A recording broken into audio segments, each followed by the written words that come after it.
Welcome everyone. We are live on the show and today is a really special episode. A lot of you know that I'm a huge supporter of the Free Ross campaign. If you go to freeross.org, you will find out all kinds of information about the Silk Road trial, about Lyn Ulbricht. And I'm not sure if any of you have watched the series called Railroaded, but it's a really great series that basically highlights all of the corruption surrounding the Silk Road case and how Lyn Ulbricht was sort of thrown into the middle of that. So today I wanted to do an episode that looks specifically at the Silk Road trial, the whole case, all the corrupt police officers surrounding it, everything that went on. And I'm really excited to have with me on the show. We have Lyn Ulbricht, who is Lyn Ulbricht's mother, and we have Tatiana Moroz, and we have Sasha Hodder as well, who's a crypto lawyer. So thank you all of you for joining. It's really great to have you here. Well, Thanks for having us. This is great. Thank you. Awesome.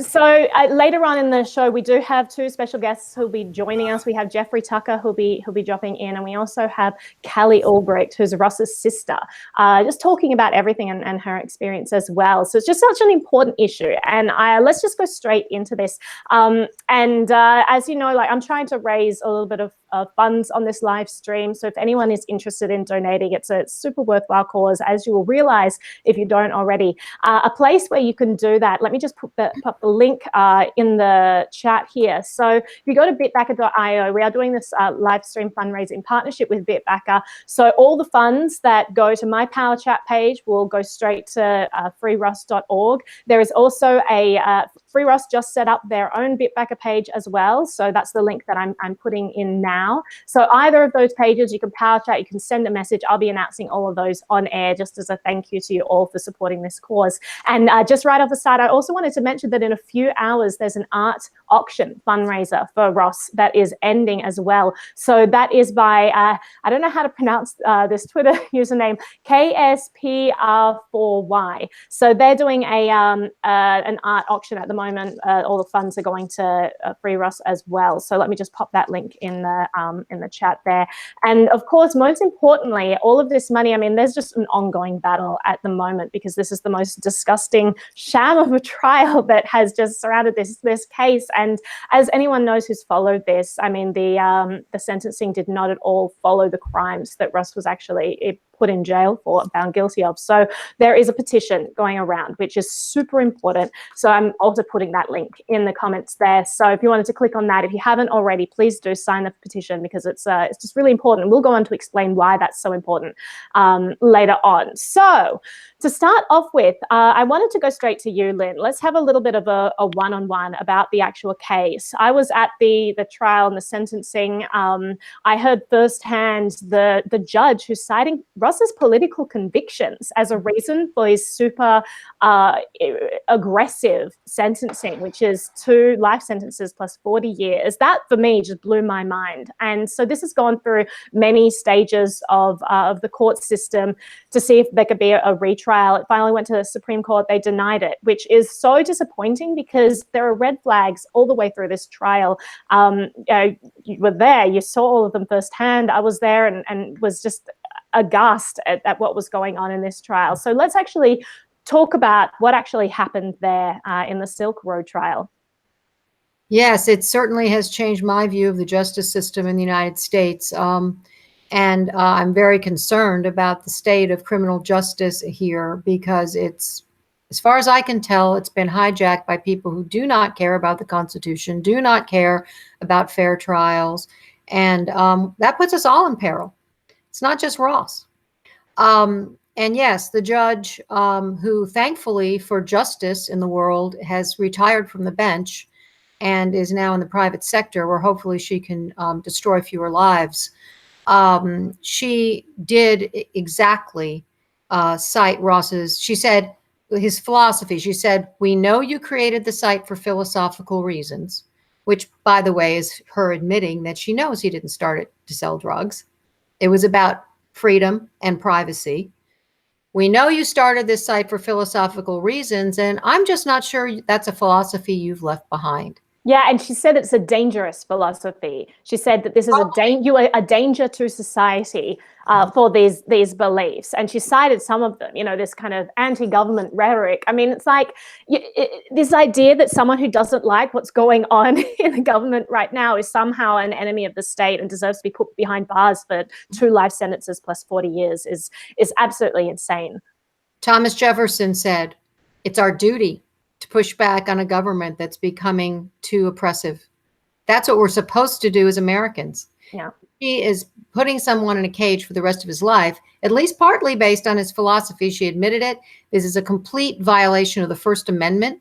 Judges are not allowed to take political and philosophical beliefs into consideration with a sentence. It threatens all of our freedom of speech. And anyone who believes in voluntary interaction, free markets, and privacy should take note, because this philosophy is under attack.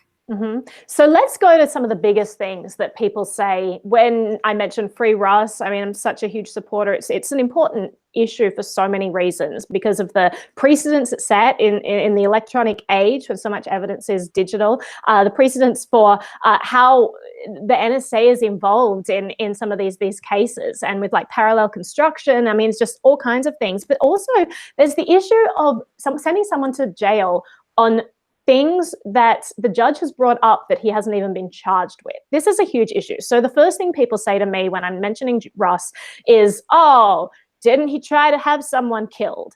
So let's just address that right off the bat to get that out of the way. Go ahead. Sure. Well, it was never charged at trial. It was never ruled on by a jury. He was never convicted of it. It was part of an indictment based on evidence provided by a corrupt federal agent now in prison in Maryland. That has been dismissed with prejudice. It can never be brought up again. So essentially, the judge violated the Sixth Amendment right to a jury trial by using uncharged crimes to justify and bolster and really base her sentence on uncharged things that were not charged or ruled on by a jury. The Sixth Amendment was written to protect the accused from judges doing this exact thing. We're supposed to be judged by a jury of our peers of 12 people, not one judge who decides, oh, I believe what the prosecution says, so I'm just going to go ahead and throw someone in a cage based on it. Who cares about proof? Who cares about a jury's ruling? And again, this puts us all in peril. This was brought up to the Supreme Court. They did not choose to address it. Apparently, it's been going on for decades. I had no idea. Apparently, this is a problem that Justice Scalia said has gone on long enough. This is really wrong. Yes, this absolutely. This has been a problem and continues to be a problem in our justice system. And the other thing that was brought up in the Supreme Court was our Fourth Amendment rights and violations, which also puts us all in danger, where the Supreme Court chose not to rule on the fact that the government, without a warrant, without probable cause, which is required by the Fourth Amendment, went rummaging around in Ross's internet history, browsing habits, information, and they can do it to any of us without a warrant, secretly, with no oversight, because no court has said no. And so that was the other issue. So really, the Supreme Court part of Ross's case was ruled against him and all of us. Yeah, no, it's a disgusting precedent, incredibly dangerous. And it blew my mind that at the sentencing, hearing this judge bring up over and over and over, like every character reference that was put forward, everyone was saying, Ross is a really peaceful person. Please take this into consideration. Just like, I mean, he's done nothing in his life to warrant being in this maximum security facility. And she cited over and over again, she was saying, listen, I just don't believe these character references because this is someone who put out a hit on someone. She was mentioning this completely uncharged, fabricated piece of evidence that was never even put to trial, that was dismissed with prejudice. And she was citing that as a reason for giving Ross 2 life sentences plus 40 years in a maximum security prison, where he is now, fearing for his life and in solitary confinement because he's been attacked by other people in the facility. It's just so disgusting. Yeah, it's, to put anyone nonviolent person in a maximum security prison is putting their life at risk. Absolutely. And yeah, she there were 100 letters. There are 100 letters written by people who know Ross personally on our website. Go and read them. You read those letters and you're like, oh my God, what is he doing in a prison? You know, but this was very political. Chuck Schumer was behind it. Yeah. Ferrara who's his compadre, his cohort, was the head prosecutor. The judge, Judge Forrest, was recommended by Schumer for a position on the bench. Ross was hauled back from California, where he lived and was arrested, to Schumer's state. I mean, on and on. They wanted a trophy, and this comes up in Railroaded, which you reference. It's very clear that they wanted a trophy. So they needed a target. They needed their win, and Ross got caught in that. And and there's so many questions. And by the way, Railroaded, some people have said, oh, you're saying this and you're saying that. That's all based on the public record. We are saying nothing. Absolutely. This is a narrative based. There's almost 400 footnotes. Go and look at the sources. This is not us saying anything. Yeah. This is just making available what's already in the record that most people, it takes a lot of time. It takes a lot of digging. And it's make it available for people, journalists, others, to see it and be able to understand the case, because it's very complicated. It's very deep. And a lot of the media coverage has been extremely shallow. And it's been disgusting. Yeah, I mean, that's what people do. They hear a headline, instead of going and doing research, they just like something, it bleeds, it leads, right? So let's talk about some of the things that were brought up in Railroaded that you're talking about. Just the incredible stuff no one's even heard of. And then I want to head over to Sasha and talk about some of the precedents that this case sets in terms of legalities. But one of the things that struck me, and I didn't even know this, because we have to realize that during the trial, the defense couldn't bring up anything. They couldn't have key witnesses come forward. They couldn't have certain evidence be put forward.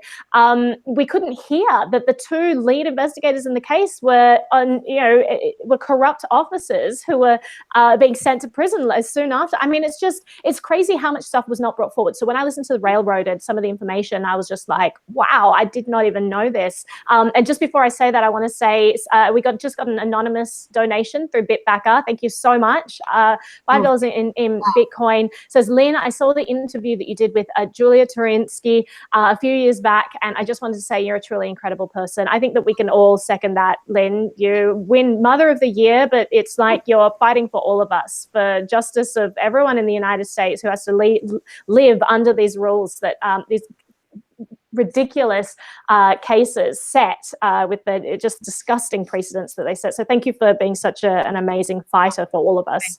Thank you so much. Thanks for the support. We still have lawyers. We still fighting. We still have, it goes on and on, Yeah, it's like ongoing costs with this. It's a huge fight, and it affects all of us. So all of the support that you guys give is so appreciated. So whoever sent that, I'm not sure who it was, but if you're in the chat and you want us to say who you were, then you're welcome to.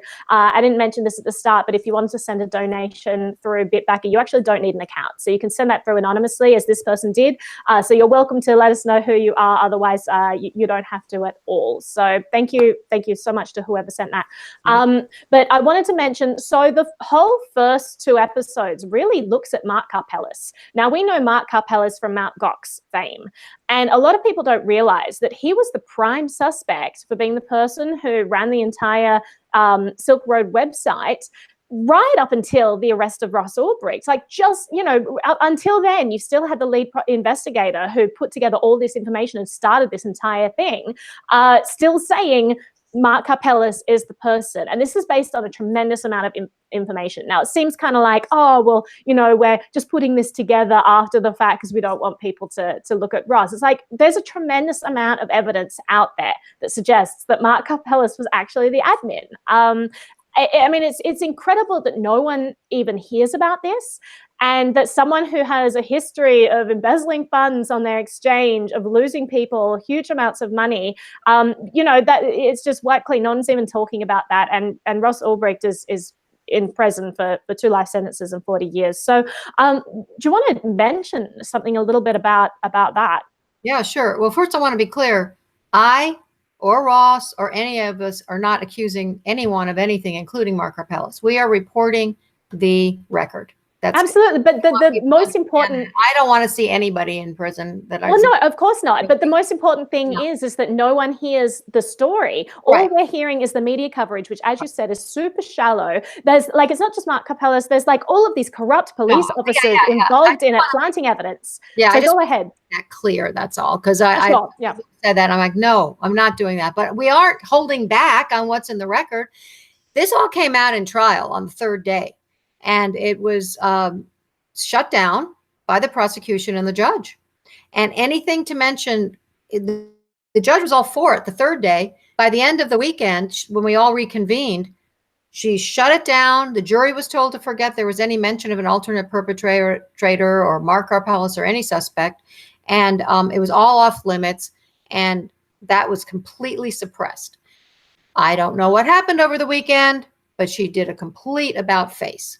And that is correct that there was media in there. They heard it all, but it doesn't quite fit that narrative of good boy gone bad and, Breaking Bad or whatever crappy, media sensationalism that's so convenient and such good clickbait. How about dig a little? And that's partly what we're doing with the railroaded document, because it's like, this isn't quite how it all was. Yeah. And so, and in that document, DPRs, the lead investigator said under oath, I heard him with my own ears, that he believes there were many DPRs, but there was one in his mind, a main one, Mark Karpeles, but we don't really know. And DPR logged in to Silk Road Forum after Ross was in solitary confinement. I mean, there's all kinds of, Curtis Green was just publicly said, well, yeah, there were lots of DPR, and he was a top admin. Oh yeah, there's lots of DPRs. I was DPR I acted as DPR. Wow. It's like, oh, I see. But you can take one person and claim that they were responsible for everything that happened on Silk Road. And this is what the government does. They want their trophy. It fits into their 20th century model of, one perpetrator. They don't understand the digital age, really. And that's not how it works. And so anyway, that's one of the things that's comes out in Railroaded. Another thing is the competition among agencies. They all wanted DPR. This was a feather in their cap, which is what motivates prosecutors more than justice and truth. They're very about their careers and getting somebody, and they don't care who it is, as far as I can tell. And so they were competing with each other, undermining each other, having secret meetings with Mark Karpeles, according to them. When they said that Mark Karpeles offered them a name to get them off his back. We don't know whose name, but Ross was arrested very shortly after. So I don't know, I'm just saying, we're just saying in this, this is what's there. But there's a lot going on that really makes one question the fairness, the objectivity, and the truth about the whole matter. And here's Ross for 5 years now, sitting in a cage. Now he's in a very dangerous place, and his security score would put him in a camp, literally a camp where people walk around without fences because he has no violence, nothing. And, this is wrong. This is, it's really bad. And this is America. This is how our justice system's operating now, and it's shocking. I thought the whole, I got a bit of an echo. I thought the whole point of having a justice system that was, petitioned like that was so that you don't have these sort of travesties of justice, so that there is sort of a safeguard in there. But this is exactly the type of case you want to be seen put through to the Supreme Court, where there's just rampant, prejudice in the court systems and no one's doing anything about it. I want to mention quickly, so we just got through 2 more donations on BitBacker. Thank you so much. So we had a Guy Fox, I'm not quite sure how to pronounce that, sent through $5 of Bitcoin, who's saying, we out here for real. So huge thank you, Guy. Yes, we are, absolutely. And your support is really, really appreciated. We also got a donation from MyBug67, sent through Bitcoin, says free Ross. So that is what we are trying to do here. Once again, guys, this is so important. Right now, I can't imagine what you're going through, Lyn, with having your son in jail for 5 years, and you know that he wasn't the admin of the site. You know that he wasn't given a fair trial, which is the most important part of this. There was no fair trial. The defense was not allowed to put forward any of the evidence that they had to the jury. It was just crazy. So this must be incredibly sad for you. So if we can bring you a little bit of joy in the form of support for the ongoing legal fees and battle. Yeah, thank you. So, and so we can report to Ross, look, people are listening. They're there for you. You're not forgotten. Absolutely. So cut off. And so that's, I mean, if you're sending a donation through the BitBacker page, please send a message to Ross with it. He would love to hear that, and we'll pass all of those along to him so that he can see what support he's getting out there. So I'll post those two links again. We've got the free Ross BitBacker page. We've got my BitBacker page, but all of the donations will go straight to freeross.org as well. So make sure you check those out, and you can watch the stream through there. So on both of our channels right now, we have this live stream, so you can read the chat. You can also read the power chats at the same time. So thank you to everyone who is doing that. So I do want to just, Sasha, if you wouldn't mind hopping on for a little bit, I just want to talk about some of these legal precedents that this case has set and why it's so important that we do continue to fight this, because this is a case that doesn't just end with Ross. This is something that is ongoing now, that is going to be affecting all kinds of cases where evidence is digital going forward. So do you want to just go ahead, like you're a crypto lawyer in the space, and you actually, I mean, you know in depth the details of this case. So I'll go ahead and hand over to you.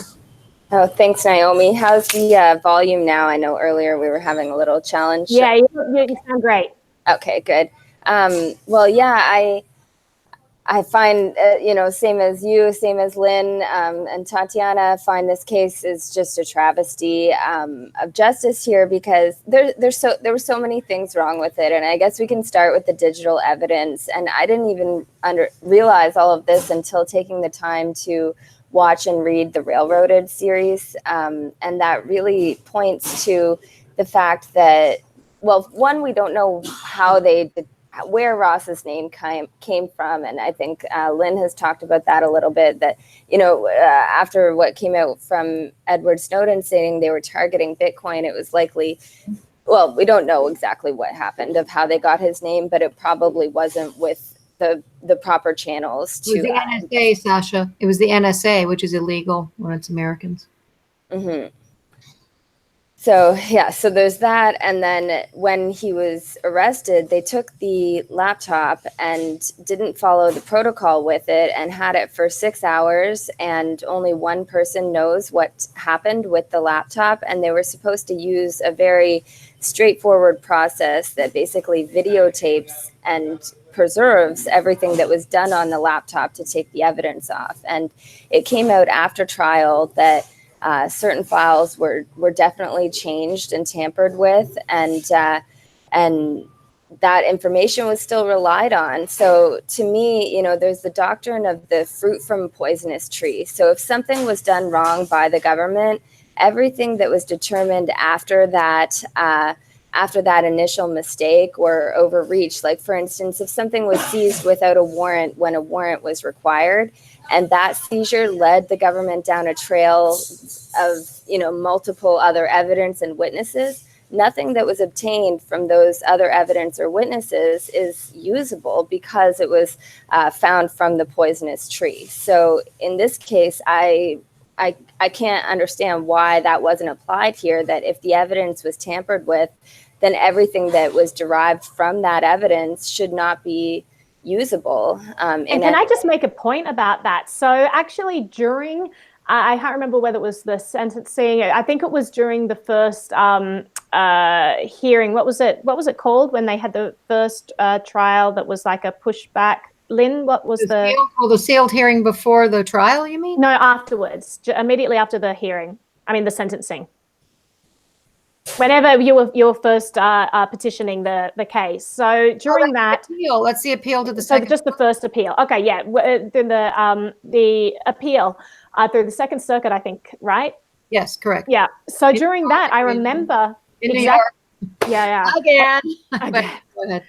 I remember that be brought up, Sasha, and that was a really shocking thing for me when the defense was saying, "Listen, there's this evidence that things have been tampered with here," and the prosecutors literally said, "We can't announce that to the jury because we don't want to give them any sort of doubt in their mind that this was Russ. It's like, isn't that the point? Putting forward evidence that could, clear someone's name. And they literally said, no, we didn't want any doubt in their mind for this because, anything digital could be tampered with. And so it really wasn't solid. And so it was just, we didn't want to even enter that into the dialogue. It's like, that's the entire point, guys. Anything that is digital can be tampered with, and you are basing your entire trial on this digital evidence and putting an innocent man in jail. That is the whole point of this. So it was just, it was so shocking for me to hear that from the actual prosecutors.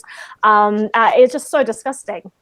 And, and what was he doing in New York anyway? He was arrested in California. He had no contacts with New York. It makes no sense. And, why was he moved there? That's one of the Second Circuit, the Southern District of New York is known as being one of the harshest places, one of the harshest jurisdictions for a case like that. And so that is a big problem of why he was there. And then why wasn't there proper witnesses able to dispute the digital evidence? And those witnesses were kept off of the defense from what seems like pretty arbitrary decisions there too. So, it's just a lot of, it's like going into this thing with your hands tied behind your back with the way that everything unfolded. And this is why 98% of people plea.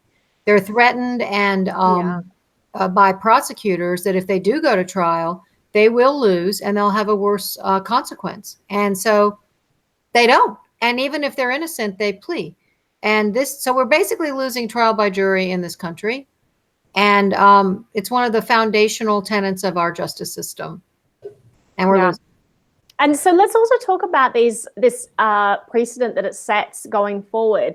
I mean, we know that there was parallel construction going on there by all the experts that the defense brought forward and were not allowed to show to the jury about how there's no possible way for them to have found Ross's name attached to this in the way that they said they would. Like the tag, it just doesn't make sense what they were basically saying. So, I mean, going forward, should we just presume that the NSA is watching everything and they can construct whatever they want to? I mean, Sasha, what are your thoughts on this? Well, in the Fourth Amendment, there's also a rule around search and seizure that, well, one, you need a warrant to go into anyone's house. Hi, Jeffrey. And and then the other thing is, like, even there's a ton of cases that look at how far the police can come up to your house. Can they come on your veranda, or have they then intruded? But here we have a case where they're right inside your home on your computer. And that's so much more invasive than, like for some drug cases, they've looked at if they're using a heat lamp to see inside the house, if there's extra heat for, say, the marijuana cultivation. That's not allowed. That's an overreach. What goes on inside the walls of your home, unless they have a warrant to actually come in and see it, and that requires probable cause, they're not allowed. But here they're allowed on your computer, and they're allowed to see what's happening inside your home through the device. But the Supreme Court recently said they cannot do that on a cell phone. So what the heck is the difference between a cell phone and Carpenter that was deemed not allowed? You need a warrant to search, and your laptop, which is, what they would have decided had they heard Ross's case. Absolutely. They also used a directional antenna outside Ross's home without a warrant, like a heat thing, to see what room he was in and to track him within his own home. They can go outside your house and do this to you without a warrant or probable cause, and no oversight in secret. It's insane. So just letting you know, we just received 2 more donations on the BitBacker Power Chat. Thank you so much.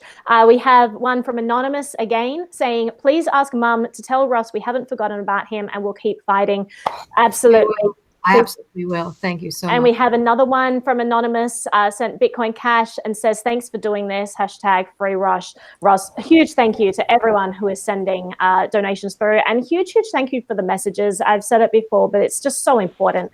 Right now, I mean, this is the 5th year. This is the 5th Christmas that Ross has been behind bars. It's just, it breaks my heart. So any messages of love and support that we can be sending him, is just so amazing. And any financial support that can go towards this ongoing legal battle that we're facing here that's so important, it's just really appreciated. So you guys are so awesome.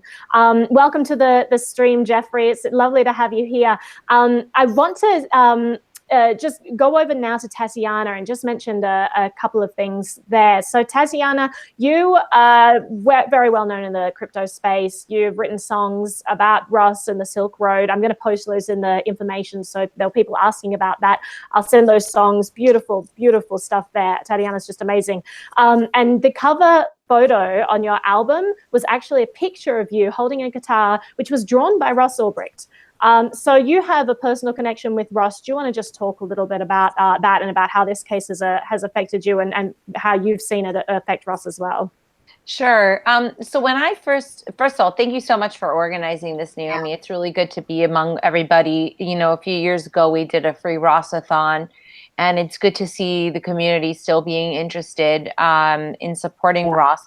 When I first heard about the Silk Road, I didn't know anything about it. I thought, you know, this seems like a pretty dumb idea. Who would start this kind of website, right?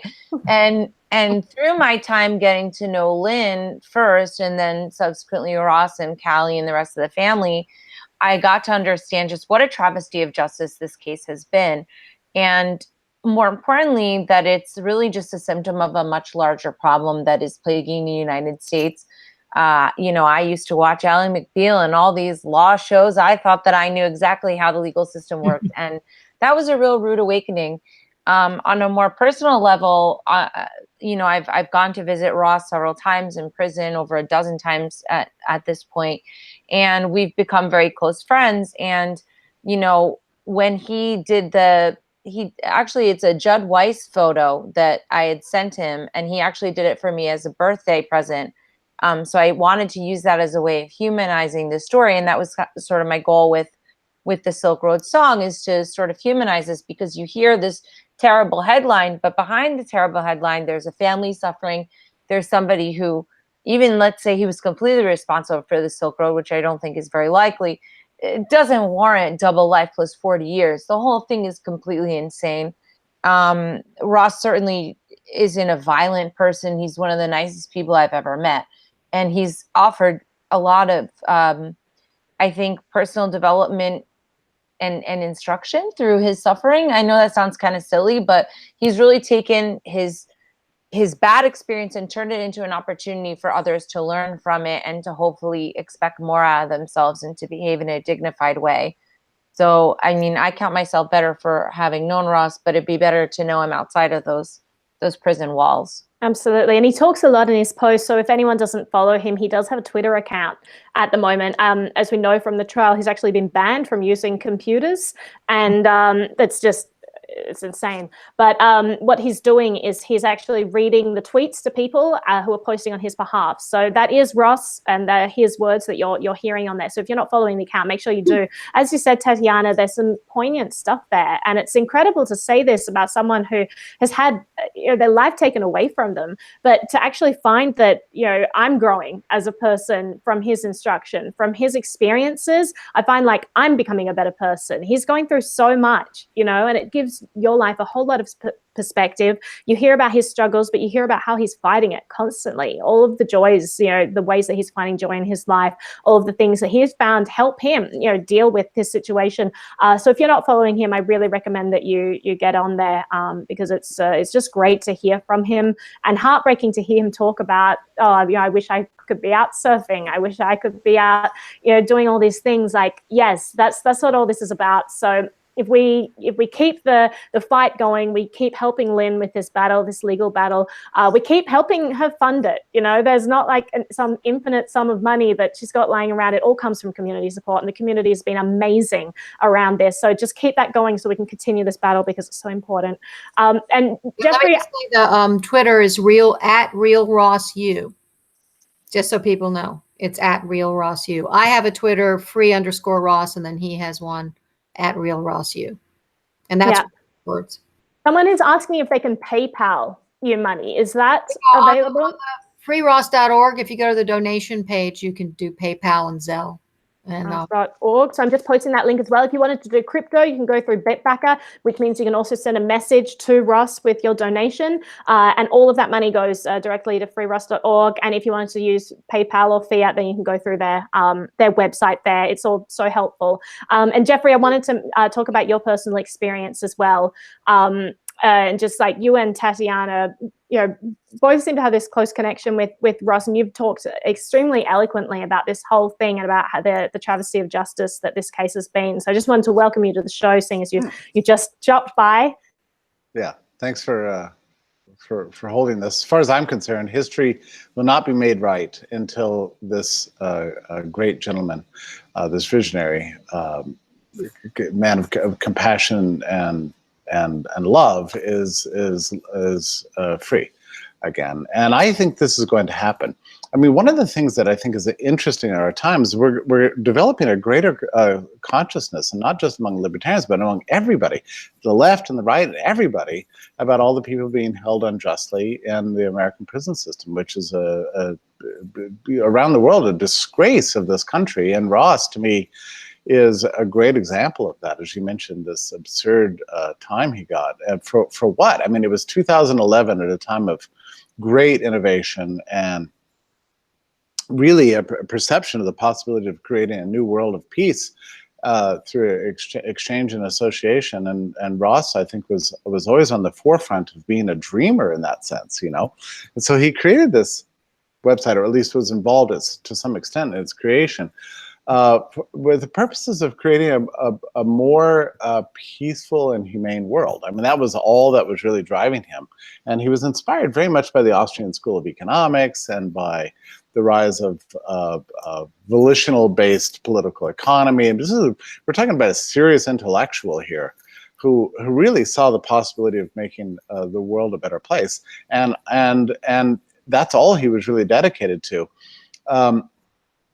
His arrest took place essentially one day before I held the very first cryptocurrency con in Atlanta. I forget now the exact day, but I think it was October 13th, 2000. October 13th. I was there for that. 2013. And you recall that we were all a little bit shocked. I mean, I held that conference because I wanted to discover what cryptocurrency was and like what made it work, because I didn't really know, but I could tell I was really becoming a huge fan. I'd already written several articles and I wanted to know more. So many people that were gathered in those days, it was very early on, at least for most of us in this crypto space, just to discover what all this was about. And then that arrest happened, I think, the day before. And it was a real kind of wake-up call, like, okay, there is a new world being built, but it's not a linear path from here to there. It's not going to be straight up into the light, that terrible things are going to happen along the way. And that was one of them.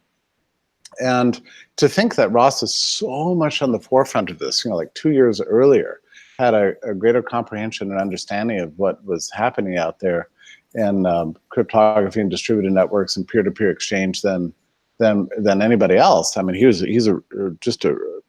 just a great mind and a great leader in the space, and as I say, an intellectual visionary. And then to find him, in this now in a cage, is mortifying. And I tell you, from everything I've heard about the way he's handling this, it's awesome beyond belief. I mean, I've only been caged. I've been caged twice in my life, right? So I have some cred.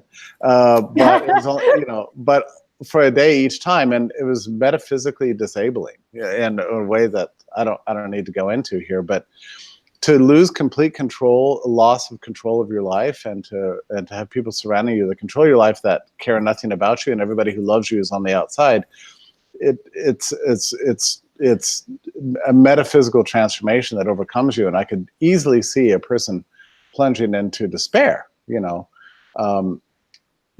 like I say, I was tempted by this after just one day. I can't imagine what Ross is going through. Yeah. So if justice prevails, I think that the system is starting to adapt to recognize these kinds of cases where a grave injustice has been done. And I think that this is going to happen, and I think it's going to be sooner rather than later. But it only happens because of the attention that and the hard work of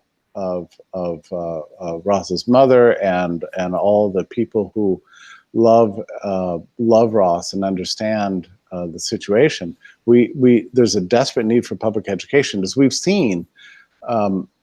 Like, people are complacent in the face of injustice unless those of us who understand the injustice are out there making the case and constantly talking about it. And it's the only way, but it's a very powerful way. I mean, if you ever think for a second that, oh, this is not worth it, there's nothing we can do, it's all going to be left to a judge, like, don't think that way, because actually public opinion hugely matters. You never know what the effect of a single tweet is going to be, a website, you know, this contributions. These can really make a difference in one person's life. And like I say, I don't think we should ever, any of us should ever sit here satisfied and complacent with life until this egregious injustice of Ross in a cage is fixed. Absolutely. And just on that note, so there is a petition out there at the moment. I just posted it in the chat there, talking about how the individual can make a difference. So change.org has actually an amazing track record of helping people in power see these cases. So it's like quite a large percentage of people who've been put through the change.org website have actually had their cases looked at and had things overturned and had clemency on sentencing. So this is not a lost issue here by any means at all. This is a hugely important thing for people to be doing right now.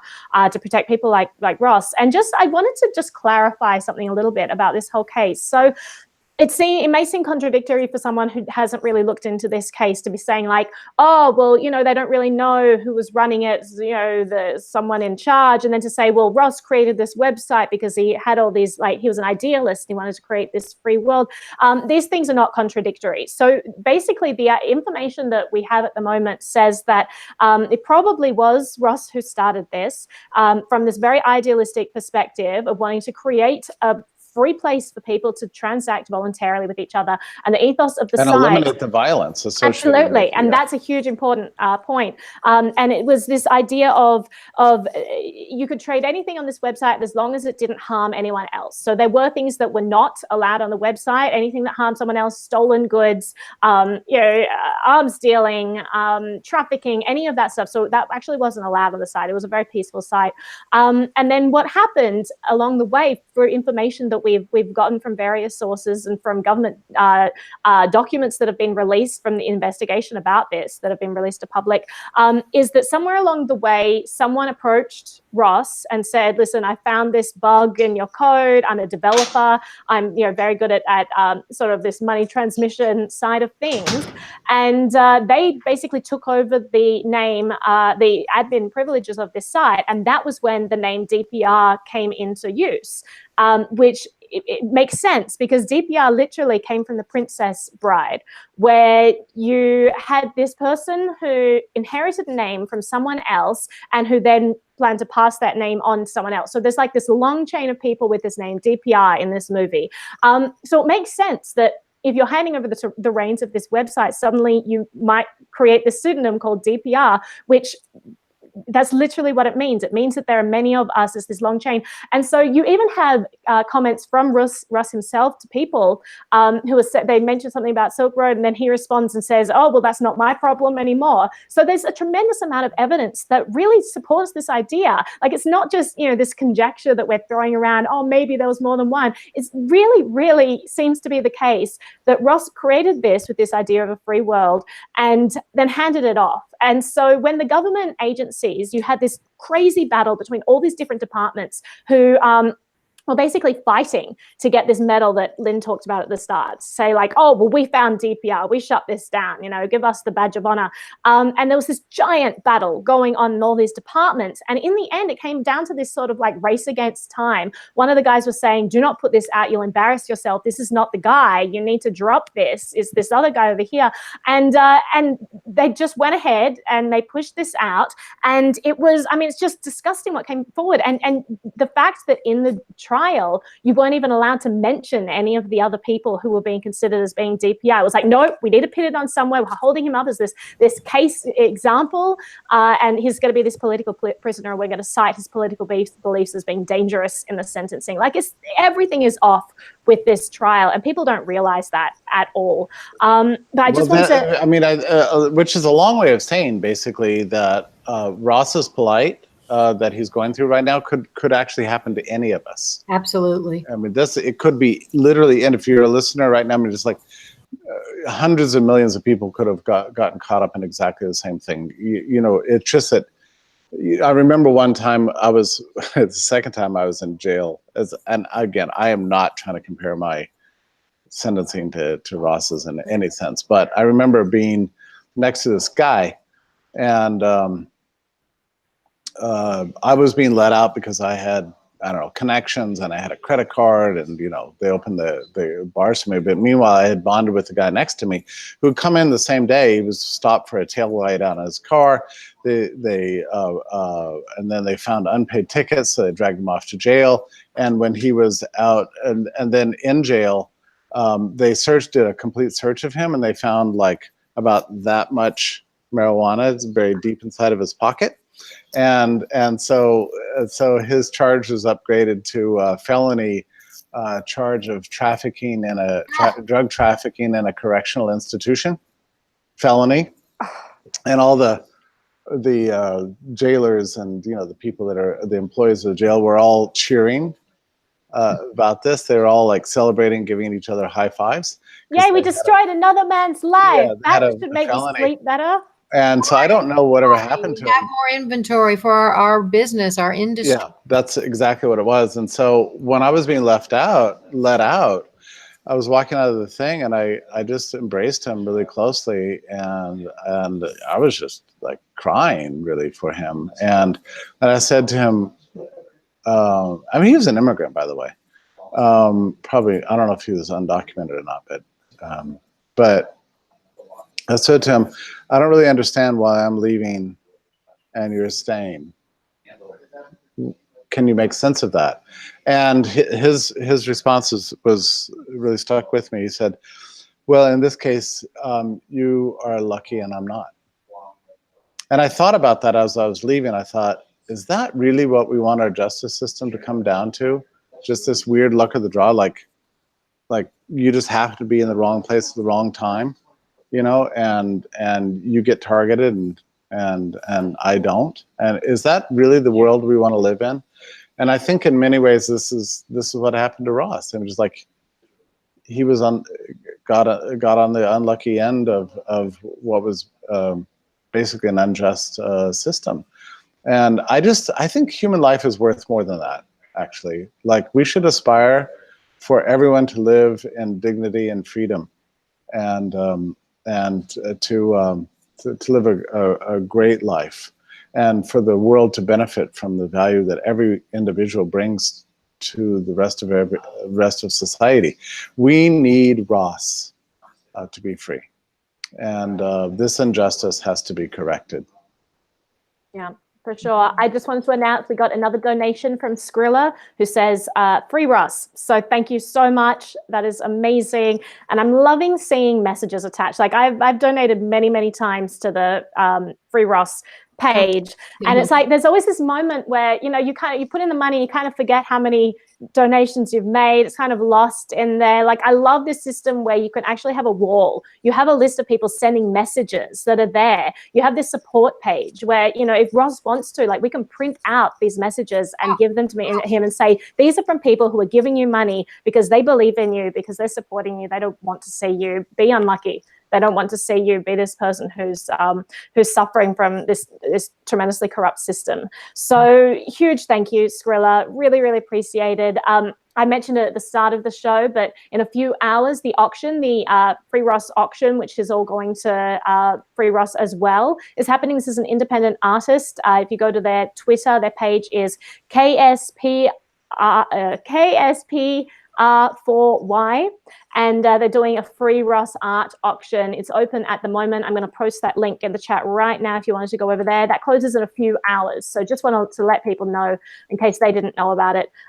But just, yeah, so awesome to have you guys be sending donations through the BitBacker page. And look, and I'm going to have to take off, but I wanted to say like a final tribute to Lyn Ulbricht, because you know, she just inspires me. I mean, like, this is, I was giving an interview the other day to a journalist who was writing about you, Lyn, and I said her contribution and her legend is biblical in scope.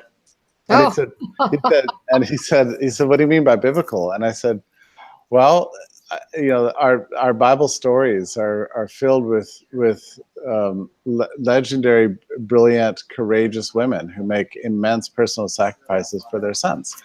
And I see you as doing that. And what's been interesting about you is to see the way you've sort of grown, like intellectually and as a public speaker, and the way you never lose your temper, you never get like overly emotional about it, even though your emotions inside of yourself must be just roiling over day in and day out. I mean, the amount of exhaustion you must feel personally, spiritually and emotionally in every other way is inconceivable. You know, the heartbreak that a mother feels for her son, and yet you just persist, and you have this incredible everyday drive, and you're willing to go anywhere and talk to anyone about the case. And wow, what a brilliant inspiration. It has really come.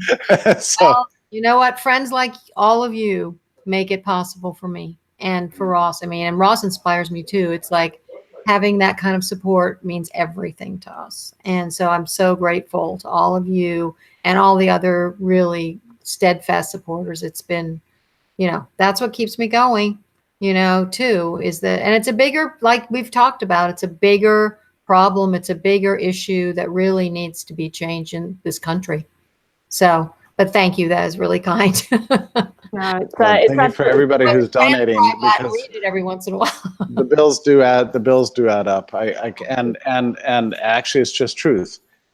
To get great legal counsel and to achieve justice, it takes actual resources, and this case needs those desperately. But here's the thing: if Ross wins, it's a great triumph of human rights. But you know what? All of humanity wins if Ross wins. So you have to ask yourself, what's your life worth? Are you willing to give yourself to something bigger than yourself? And this is about the fate of human freedom itself. So this is the time to lean in and to make a difference and make your life mean something, help Ross, and then basically help the cause of justice for the whole world.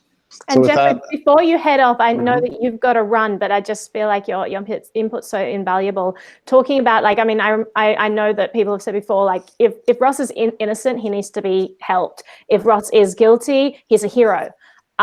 Which I definitely agree with. You know, this idea that it was because of the Silk Road that Bitcoin became legitimized as a form of currency. Did you want to just say something quickly about that? Because it's so tremendously important. Like, this man who showed us what a free market could be, this man who showed us. I've thought about this a lot. It's really interesting because great new technologies do get their start in the world in sort of unusual, unpredictable ways. And I think the Silk Road actually made a gigantic contribution to showing something that nobody thought was possible was in fact possible, which is a peer-to-peer private currency. And I'm not sure where we'd be today without that having happened. Now, what's interesting is by the time that Ross was I don't know, you know, picked up and jailed and justly treated, I think Bitcoin had already kind of gotten a big start. And so it was interesting because it showed some price fluctuation, like within 24 to 48 hours, but actually the price very quickly recovered. And in a funny way, that's like a tribute to the technology and to the contribution that Silk Road actually made to this. And you know, we should add here, in case anybody's curious about this, the shutting down of Silk Road and the caging of Ross made absolutely no difference whatsoever in the rise of these markets online. for my part, I think you can make a strong case for these markets. I think they bring peace, accountability to a market that I'm personally not involved in, but on the other hand, vast numbers of people are, and I don't think any of us are in the business of trying to change human nature. Yes, I don't encourage people to use pot or whatever, but and which is by far and above the number one product that was available on the Silk Road. That's correct. It's pot, which is now being legalized. So really, it's an outrage that this case continues on in the way it is. I mean, here we are these years later, and pot is being legalized in city after city, county after county, and state after state, and we're still caging people for something that would be legal now, and wasn't legal then. Oh, and by the way, now the state is like approving dispensaries, and as long as you're paying the taxes and everything else. I mean, the Silk Road brought a certain amount of peace to a market that had up to that point in time only been characterized by violence and lack of accountability. So it really made this immense contribution. I think we're eventually going to get there anyway, but already, even today, as compared to then, we've seen the error of these crackdowns. It was an egregious miscarriage of justice, what happened to Ross, and we're discovering this, and I would say probably in 5 years, people are going to be like completely dismissive of the idea that there's any problem with this plant, and that was the main thing that was being sold on the Silk Road. So we can't forget that. I mean, I have to say, I visited the site one time, maybe it was in 2012 or something like that, and I was really amazed at the sheer accountability, that was part of it, like user ratings and the sort of beautiful peace that was taking place between buyers and sellers.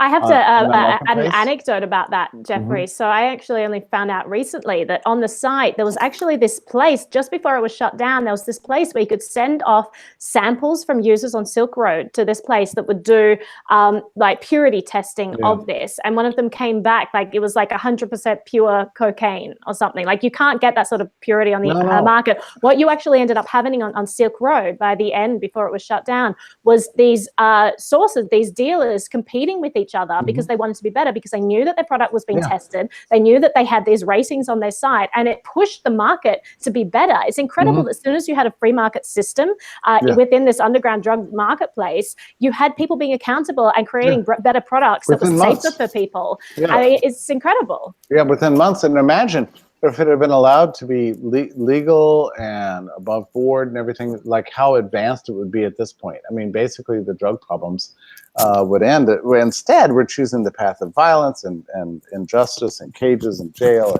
And it's all just perfectly ridiculous, actually. We need to completely reverse course. But that's a very interesting topic, and I love talking about it, but it really is beside the point. This is what happened to Ross was, even aside from all that, a tremendous miscarriage of justice, and all of us have an interest in seeing this case reversed. So, and I think it will be. So thank you again, Lyn and Naomi. Thanks so much, Jeff. Okay, all the best. I'll see you later. So I wanted to actually, Lyn, if we could invite Callie onto the stream. So Callie is Ross's sister. She doesn't often... In my seat in front of my computer, I guess. Sure, if you want to... Here's my daughter, Ross's sister, Callie. Hi, Callie. Hi, Naomi. How are you? I'm very well. How are you? I'm okay. Thank you so much for joining us. I can't imagine how hard it must be for you and your family right now, this time of year in particular. My heart goes out to you, and I really appreciate you being on here just to provide another perspective to everything that's going on with this disgusting miscarriage of justice. Yeah, thanks for having my mom and everyone and me, and thanks for doing this. Appreciate it. And thanks to everyone who's donating and just supporting us as always. Yeah, for sure. So how have things been for you? Like, I presume that you try to keep in contact as much as you can with Ross, but it seems like it's getting harder and harder with him being in solitary confinement, which they're saying is for his own protection. Just keeping that connection with him just seems so hard right now. I'm just wondering how everyone is doing. Yeah, it's really sad. I mean, it's always sad and always kind of feels like some nightmare that surely this isn't actually happening. But I wrote him a Christmas card today, and it's kind of the old-fashioned way. He only gets 15 minutes a month, one 15-minute call a month. Wow. So yeah, he can write letters and he can get letters and cards and all of that. So yeah, if you guys want to write him a Christmas card, it's always a bit awkward sending a Merry Christmas one in jail, but you know, any kind of positive words or encouragement, or just even just saying what you've been up to. I mean, he's literally in a cement box and doesn't really get outside or anything. So any little color or yeah, just any thought about him at all, I know is encouraging to him. Yeah, for sure. And I'll post all of that information on the video as well, where people can send. Are there any things that people need to be aware of where he can and can't receive, so that they don't send things that get turned back? It's all on the website. Yeah, I mean, anything paper, like you can't send hard. No stamps. Oh, no stamps. Yeah, I'm probably not the best person to ask that.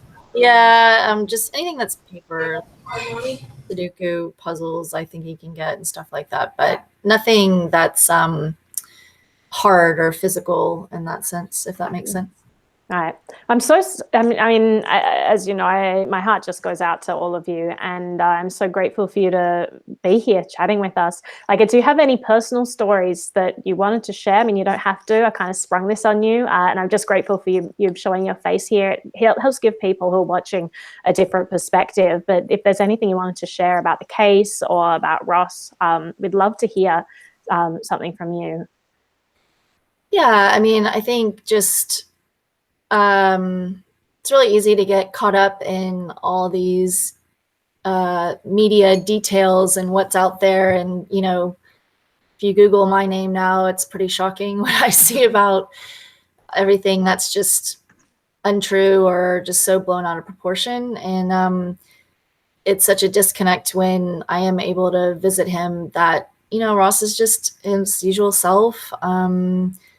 You know, we play cards, well, before he was in solitary. And, you know, everyone goes through a hard time in life, and he just, I mean, I still look to him to help get me through things and help pick me up. And sorry, it's just, Yeah, that's okay. It's really hard. It's a really hard time. It's really hard, just the family. And you know, I'm an adult and there's all these kids going there to see their fathers and stuff. And it's just, there's so many people in there that shouldn't be in jail, my brother included. And yeah, it's just hard every day. Yeah. So sorry. No, that's fine. I'm so sorry, Callie. If there's anything we can do, at the moment, everyone knows we're accepting donations.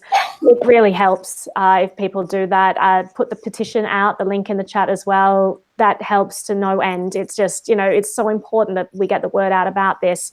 And so if you could sign the petition, if people could send donations to help keep them, like, this fight going. It's been so tremendously hard on Ross's family, and we can't even imagine how hard it's been on Ross himself. A 15-minute phone call a month, I mean, I don't even know how he survives that.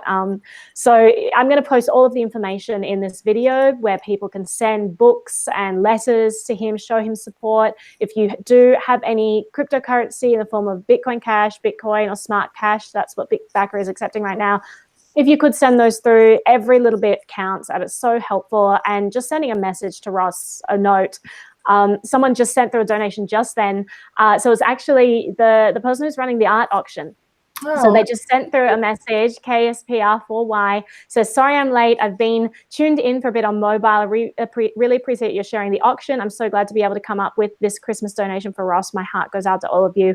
I'll post that link again. If you haven't checked out the auction, beautiful art pieces that this person has put forward that they're auctioning off. All money goes towards freeross.org. It's such an important cause. So thank you so much for the power chat as well. It's really appreciated. But Kelly, I don't know what to say. I wish I could give you a huge hug. I know that's not even going to help in the slightest. Oh, everything you're doing is helping. So thank you very much. Okay. Well, thank you so much for being on. I just really, really appreciate it. No problem. So just to wrap up, let's just have a little bit of a panel discussion. And if Lyn wanted to come back on, she's more than welcome to. Just with the three of you there, because there's so much more we can talk about on this. We've only really scratched the surface in just the corruption involved with this case. What blows my mind about this, so there are so many layers of injustice that go along with this case. If it's the actual proceedings and the hearings, that's all a level of corruption as well. The sentencing, which is completely outrageous. Let's say that he was just put behind bars for drug trafficking. His sentence doesn't even come close to being comparable with other people who traffic drugs. So Russ is really a political prisoner right now. His political point of view was cited as being a reason for the absurdly aggressive sentencing that he got. The police departments and all of the competing police departments were well aware that there were other people involved with this who apparently got off. The information we have at the moment says that there were deals made, names given, and at the end of the day, Ross, who apparently had the idea for this site but wasn't actually the person administrating it. There's just so much to talk about, and if you haven't seen Railroaded or watched the videos that have been put out about this case, really encourage you to do that. Also, Alex Winter's film is really great, where he discusses the case as well. He's been a big supporter. So I'll post the links to all of those. But just I wanted you all back on just to kind of discuss where we go from here and some of the things that you think are most important that people need to realize about this case that maybe the mainstream media isn't talking about. Well, I think we should just be reminding everybody that this is an ongoing thing. And as the case drags out, people are going to tend to forget, but it doesn't end. So even if people can't make a donation right now, I think it would be really important if people can at least share and spread the news. I know that people are kind of going through the crypto winter, so donations aren't maybe something that people can do. But I always like to remind people that sharing this information with people is just as valuable, especially with potentially political contacts. Anybody that can get to Donald Trump and help us get a pardon, or anybody who's got any ideas around connections, that can be extremely helpful to the family, beyond just the donations right now. Yeah. And Sasha, did you want to mention, some of the other things going on? You have such an in-depth knowledge of the case.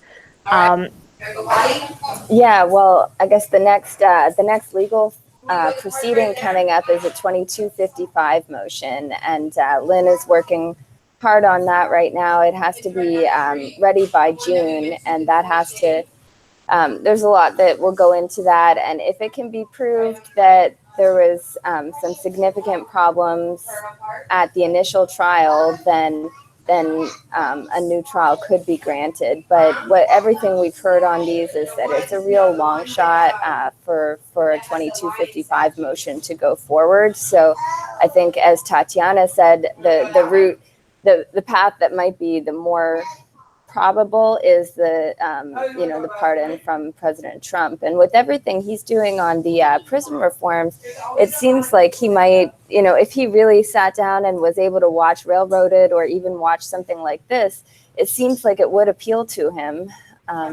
But we won't know until that happens. And then with, as Callie mentioned around the mail, I've been communicating just via letters with Ross the last little while, and he's always asking for information on crypto just to keep him, you know, he doesn't have a computer in there, so he doesn't know what's going on with it. So sometimes I'll print off a Telegram chat, you know, what's happening in there, or just news articles that are interesting, anything of interest. I think he enjoys reading those. So that could be something, some way other people can help too. Just, you know, send him as much reading material on crypto. And yeah. Maybe I'll start transcribing my videos, and I'll just send him a transcription. If anyone wanted to help me do that, I would love to just be sending him regular things that cover a whole gamut. Maybe Tatiana, we could try and do the same with your crypto interviews as well. That'd be awesome if the community wanted to support in that way. And so, Lyn, what are some things that you think are important right now that people could be doing or focusing on? Well, as Tatiana said, if you know, money is not the only thing. It's certainly an important thing, but we have this petition, very important. My goal is 500,000 signatures. We've passed 110,000, which is in less than 5 months. So we're getting along. But please, not only sign it, but share it. This is something that I could take to the president and say, 500,000 people think this is worth your consideration. Please pay attention to this. Please look into this. The president has expressed interest in reviewing cases where people have not been treated fairly and commuting sentences. And I'd really like Ross's, you know, obviously our goal is to have Ross's be among them. The other thing I just want to say, this is bigger than Ross, and Jeffrey really touched on that well. We're at a tipping point in history here.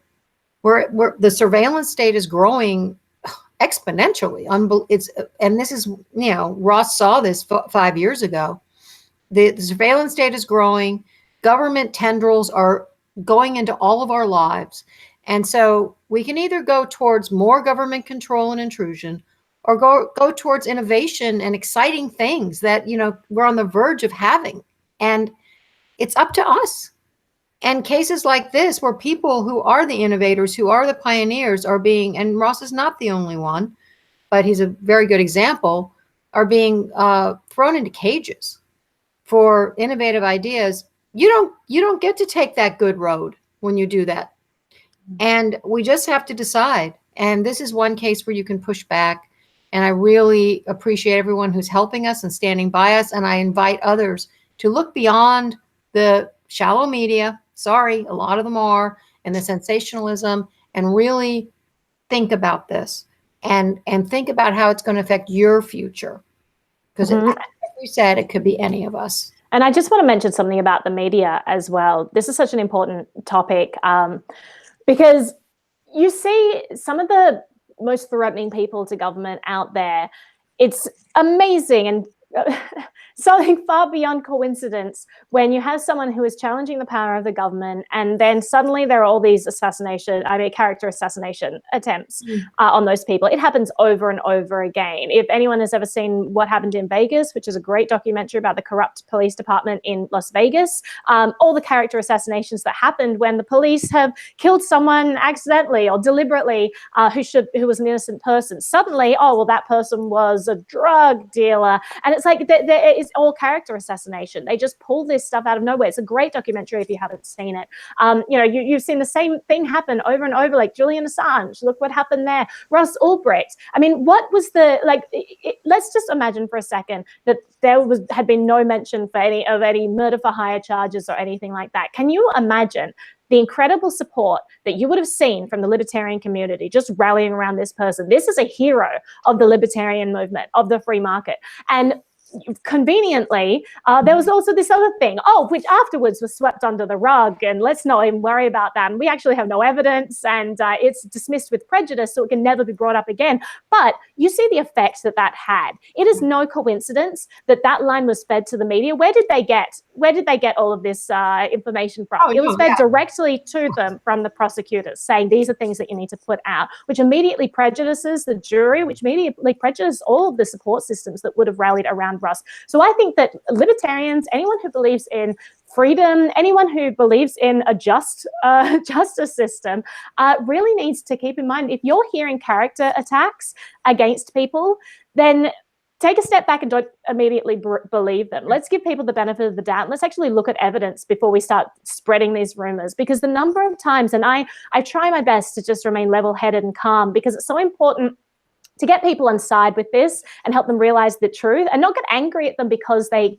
haven't realized the truth, not get angry at them because they believe the media. Most people do. This is something, 99% of people out there are going to hear something on the news and say, oh, well, that must be true. They're probably not going to do their own research. And that's not something to begrudge someone. That's someone to encourage them to look a little bit further, to show them the actual facts so that we can help teach them. So if you do see someone on social media saying, isn't Ross a killer? How about, just giving them some information, showing them the segment in Railroaded that deals with that, showing them evidence that says, no, this is ridiculous. It was thrown out. This was never put forward. Let's help spread education, because once a person loses their reputation, they lose everything. And it's so easy to lose a reputation. You can spend decades building something up, and it takes one person saying something and spreading it, and it destroys everything. And that's what you've seen with Lyn Ulbricht, this incredible person who put forward this system that made drug use safer for drug users, who made it safer for bystanders, who drug dealers weren't in their streets anymore, who showed us all what it's like to have a really free market. So just showing your support for this person and not immediately dismissing him because you've heard something that Fox News put out or MSNBC put out. These people, as someone who's worked for cable news, it's amazing the stuff that you see and the lack of research that you can see in some of these outlets. So just look into these things and help spread awareness, and don't just jump on the bandwagon of, oh, well, I heard this thing, I'm going to dismiss it, because that's how they stopped the support for Ross. And that was disgusting, and that was disgrace. And I'm disappointed that people fell for that, because they should have been smarter than that. But they did fall for it, and now we are where we are here. So all we can do is take steps forward and just help to educate people from this point. Mm-hmm. Yeah. Well, thank you. That's, Well said. Yeah. We just got a donation from Derek Belcher. Derek, thank you so much. He's been such an amazing supporter on my channel and has been rallying around this interview, saying how excited he is. He just sent a donation saying, for the love of God, man, please sign this petition. He sent a link for the petition there. So anyone who goes to the BitBacker page, they'll have a link there as well. Thank you, Derek, but so much for that. Your support is so much appreciated. Mm-hmm. So just wrapping up here, there's so much information for people to digest about this. There's so much misinformation out there, huge character assassination against Lyn Ulbricht that a lot of people fell for. And going forward, we have this really dangerous precedent that has been set. A dangerous precedent where suddenly people aren't allowed to put through doubts that they have about digital evidence, because we're meant to just take digital evidence for granted and just say, oh, well, we can't put people's doubt in mind because being something digital is so easy to be faked. These are all precedents that have been set by this case. What can people do going forward to help fight this, apart from the petition, apart from all of that? Are there particular things, like specific things that people can now do as calls to action right after watching this video that they can immediately do? Besides the petition and besides donating? Yeah. Would you encourage reaching out to laws? There's lots of that going, the First Step Act and other groups that are trying to change the horrendous sentencing laws. The excessive sentencing in this country and the mass incarceration. Those are big projects, but as Jeffrey said, they're not impossible. It's really all boils down to people and paperwork, and that can be changed. So I'd say get active, get informed, and I'm very available on freeross.org. You can contact me, and there's a Take Action page there. And and I completely support all these groups myself. And, I think we all need to work together against this evil drug war that isn't about stopping drugs. Obviously, it doesn't do that. And mass incarceration. This is America. This is the land of the free, and we are the biggest incarcerator in the world. It's a shameful thing. And it doesn't help anything. It doesn't solve anything. So I don't know. That's kind of vague, saying get more active, but I'd say, pay attention, because this is your future too. It's not just about Ross. It's all about, so. People are leading you to things. If people are saying, oh, here's all this information you should be aware of, get curious about other cases as well. There's so much miscarriage of justice all across the board. Russ is constantly talking about the people that he's dealing with behind bars who should not be there. So it's just disgusting what's happening at the moment. So just try and get more involved in that sort of thing, spread awareness wherever you can. It's just so important. You know, without the public being swayed, we're not going to change anything. So helping to change that culture and change that culture of complacency is so important. Yes, absolutely. Yeah, for sure. At the state level here in Florida, they recently put through an Amendment 11. So on January 8th, anyone that's been incarcerated for a nonviolent drug offense, they're going to retroactively reduce sentences to what the sentence would be today. Because in Florida, we had the 3 strikes rule that gave people like, for instance, Michael Edwards, Kingsley's father, got 60 some odd years in prison for a third possession, or maybe it was a trafficking charge. And now they're able to look back at those kind of sentences and give them what they would add up to. There's a whole point system of, what points you would get and what sentence would be applied based on those points. So if every state would put something like that in place, I think it is going to, it's a slow process to change what we've done over the past 40 years with the drug, the war on drugs.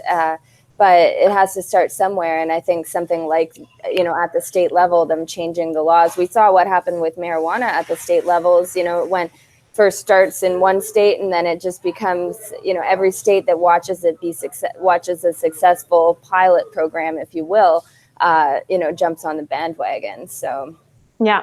And I think that a lot of people who dismiss this and say, oh, well, it's not affecting me, or I don't know what a petition is going to do to change things, or, you have to realize how important this case is. It's the intersection of so many things that are important to us. It's the intersection of NSA not having to get warrants to spy on us. It's the intersection of the war on drugs. It's the intersection of free markets. It's the intersection of actually holding police accountable when there's a tremendous amount of police corruption. There's so many things going on with this. And so at the very least, let's keep things rolling there. Let's show support to freeross.org. They need it. They need funds. I can't stress that enough. They need funds. That is true. For paying legal fees, for continuing this fight.